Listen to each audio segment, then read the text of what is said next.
जो कि आज की तारीख पर पड़ती है। महाराणा प्रताप के साथ हम जितने भी किस्से सुनते हैं, दरअसल दुर्भाग्यपूर्ण है कि उन्हें हम किस्से कहते हैं। बाकी राजाओं से जुड़ा हुआ इतिहास रहेगा। महाराणा प्रताप से जुड़ी हुई बातों को अगर इतिहास का दर्जा दिए जाने की कोशिश होगी तो कहा जाएगा कि उसे एक स्पिन देने की कोशिश की जा रही है और उनमें कोई तथ्य नहीं है। दरअसल कई दफ़ा अगर आप जानते होंगे, हल्दीघाटी के युद्ध के बारे में भी सुना होगा, तो उनकी तलवार, उनके भाले, उनके कवच के वजन की बात होती है, उनकी लंबाई की बात होती है। देखिए, लंबाई और महाराणा प्रताप के वजन की बातें तो अलग हैं, उनके प्रमाण अब इस दौर में कहाँ से लाए जाएं, लेकिन जहाँ तक उनके भाले, उनके तलवार, उनके ढाल के कवच के वजन को हम देखते हैं, वो तो प्रत्यक्ष को प्रमाण की आवश्यकता क्या है। वो सारी चीजें आज भी संग्रहालय में हैं। जो लोग सवाल उठाते हैं वो शायद वहां जाकर उन चीजों को उठा कर देख लें, अगर उनसे हिल जाए, उनकी जगह से टस से मस हो जाए। उन्हें ये चीजें देखने की आवश्यकता है कि इतिहास को हमेशा क्या उसी रूप में देखा जाए जो एक बार दे दिया जाए। बाकी इतिहास तो छोड़िए, विज्ञान की थ्योरीज को आने वाले समय में आगे जो आते हैं वैज्ञानिक, आगे आने वाली पीढ़ियां वो चैलेंज कर देती हैं, वरना आज भी धरती को चौकोर माना जाता कि जाएंगे सिरे पे, आप वहां से गिर जाएंगे।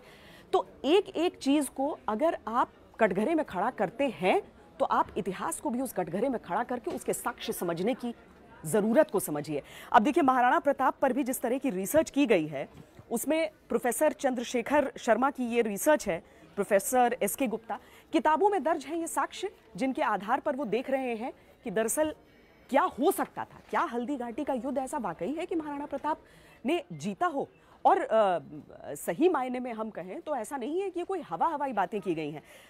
1576 से 78 के बीच में दान पात्र हैं, उनकी तस्वीरें हैं, दान पात्र और जो अभिलेखीय साक्ष्य हैं उसमें दर्ज है ये चीजें। हल्दीघाटी के युद्ध के बाद भी मेवाड़ इलाके में भूमिदान महाराणा प्रताप कर रहे थे। अकबर राजा थे तो भाई देखना पड़ेगा। अब 18 जून 1576, उस दिन के बाद भी, यानी हल्दीघाटी के युद्ध का दिन हम बता रहे हैं आपको, उस दिन के बाद भी वहां वही सिक्के चल रहे थे जिन पर महाराणा प्रताप की मुहर थी। अब कोई भी जो कैसा भी जानकार हो वो इस बात को समझेगा ना कि कोई युद्ध अगर कोई दूसरा राजा जीत जाता है तो वहां पर मुहर किस राजा की इस्तेमाल होगी। अब मुहर जिस राजा की इस्तेमाल होती है, अगर वाकई प्रताप हार गए थे तो अकबर की मुहर क्यों नहीं थी। यह भी सवाल उठाया गया कि मुगल सेना जीती तो मानसिंह और आसिफ खान, जिन्होंने मदद की थी मुगलों की, वो 6 महीने तक दरबार से बाहर रहने की उन्हें सजा दी गई थी और उसके बाद भी बारंबार उन पर आक्रमण करता रहा। क्यों? अगर जीत गया था अकबर तो बार बार आक्रमण करने की आवश्यकता क्यों पड़ती है। दरअसल बहुत सारी कविताएं भी लिखी गई महाराणा प्रताप पर। हल्दीघाटी अलग अलग सर्ग में बटी हुई ये कविताएं हैं और इसकी कुछ पंक्तियां मैं बोलते हुए आगे बढ़ना चाहती हूँ। श्याम नारायण पांडे की ये कविता है जिसमें उन्होंने लिखा था कि राजे महाराजे सरदार जो मिट गए लिए तलवार, उनके तर्पण में अविकार, आंखों से आंसू की धार। आगे उन्होंने लिखा, बनकर राणा सदृश महान, सीखे हम होना कुर्बान, चेतक समले वाजी खरीद, जननी पद पर हो बलिदान। आओ खोज निकाले यंत्र, जिससे रहे न हम परतंत्र, फूके कान कान में मंत्र, बन जाएं स्वाधीन स्वतंत्र। महाराणा प्रताप की जिंदगी किस तरीके से घास की रोटी खाई उन्होंने, लेकिन अपनी स्वाधीनता के साथ किसी तरह का कोई कॉम्प्रोमाइज नहीं करना है।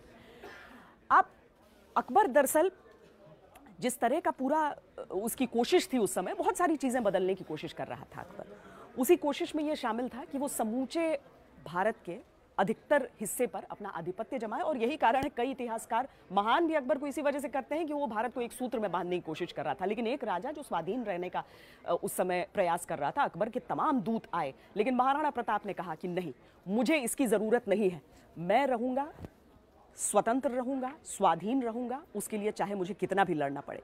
अकबर ने दरअसल ये इलाके को भी आप समझिए कि जो दिल्ली, आगरा, जो मालवा, अजमेर, गुजरात, सिंध, ये पूरा इलाका, ये सब सोचते थे कि मेवाड़ का जो राजा है उससे हमारे रिश्ते अच्छे रहने चाहिए।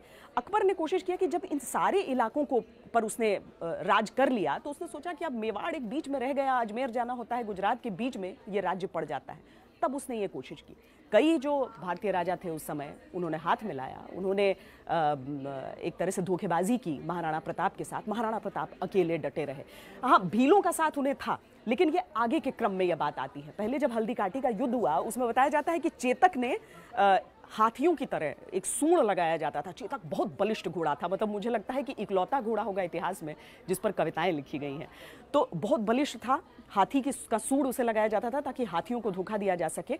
तो जब वो चेतक अपनी अंतिम लड़ाई जब लड़ रहा था तो हाथी के ऊपर उसने अपने सामने वाले पैर डाल दिए, नीचे कर रहा था तो सूंड में लगा हुआ एक तलवार उसके पैर में लग गया, कट गया पांव उसका।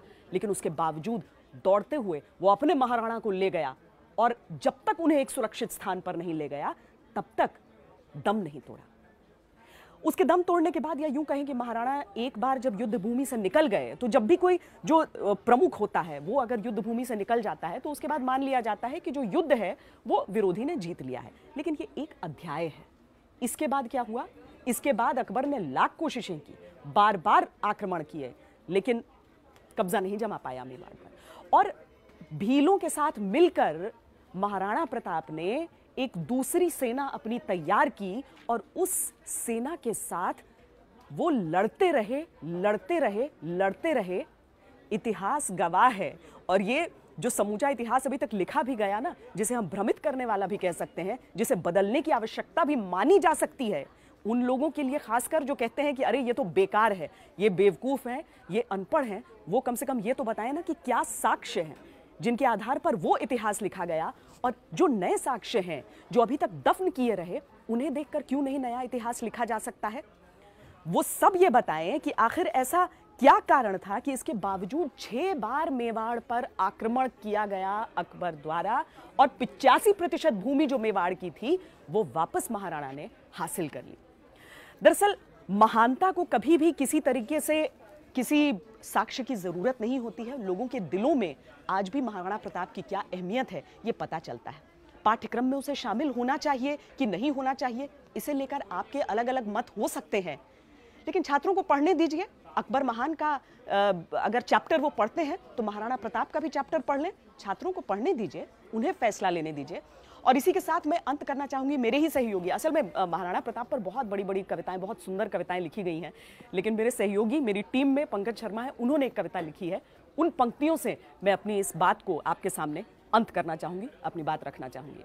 वो शौर्य सूर्य, वो युद्ध तूर्य, आजादी का अधिनायक वो, अरिको कराल पौरुष विशाल, जन जन के हिय का नायक वो अग्नि अंश राजपूत वंश, अभिमान वो, स्वाभिमान वो, रणवीर वो, प्रणवीर वो, भारत के भाल का मान वो।